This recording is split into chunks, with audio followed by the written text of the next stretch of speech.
दोस्तों, आज हम लोग जानेंगे दशरथ की चरित्रहीनता।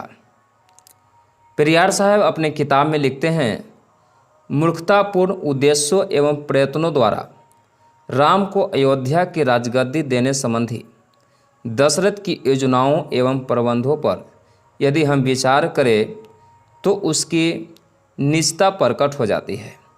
भरत को उसके नाना के यहाँ भेज दिया गया और लगभग 10 वर्ष तक नहीं बुलाया गया। ऐसा इसलिए किया गया कि कहीं उसकी उपस्थिति राम के राज्याभिषेक में रोड़ा न बन जाए।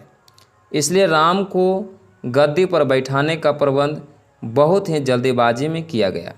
कैकेयी देश के राजा को इसके लिए कोई आमंत्रण नहीं भेजा गया। भरत को इस समारोह के बारे में नहीं बताया गया। दशरथ ने राम से अकेले में कहा, भरत इस समय अपने नाना के घर पर है। तुम्हारे राजा बनने का यही सबसे उपयुक्त समय है। इससे पहले कि वह लौट कर आए, यह समारोह पूरा हो जाना चाहिए। कल सुबह तुम्हारा राजा तिलक हो जाना है। तुम्हारे मित्र तुम्हारी रक्षा करेंगे ताकि आज रात को कोई अप्रिय घटना न होने पाए। राज परिवार के सभी सदस्य और आम लोग उस कार्यक्रम को लेकर आनंदित थे, लेकिन कैकेयी को दशरथ ने अंधेरे में रखा, जबकि वह राम और भरत को बराबर चाहती थी। जब दशरथ के षड्यंत्र के बारे में उसको पता चला तो उसने हठ किया कि उसके बेटे को राजा बनाया जाए और राम को जंगल में भेजा जाए। दशरथ ने उसको अंधेरे में रखने का कोई कारण और औचित्य नहीं बताया। उल्टे कैकेयी के पांवों पर गिरकर उससे अपने वचन वापस लेने के लिए गिड़गिड़ाने लगा। दशरथ ने उस पर समारोह के लिए किए गए सभी इंतजाम को बर्बाद कर देने का आरोप लगाया।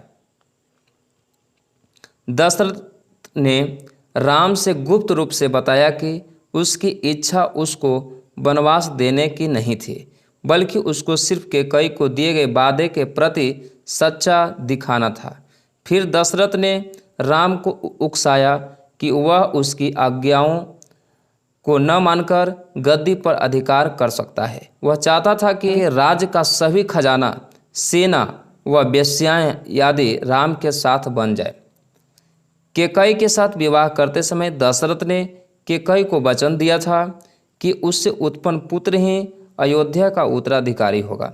अपने इस न्यायसंगत वचन का खंडन कर उसने राम को राजगद्दी देने का योजना बना डाली।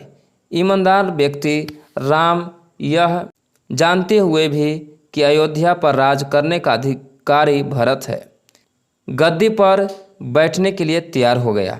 दशरथ के गुरु विशिष्ट मंत्रीगण सुमंत्र आदि ने भी दशरथ की इस कपटपूर्ण योजना को अपना समर्थन दे दिया।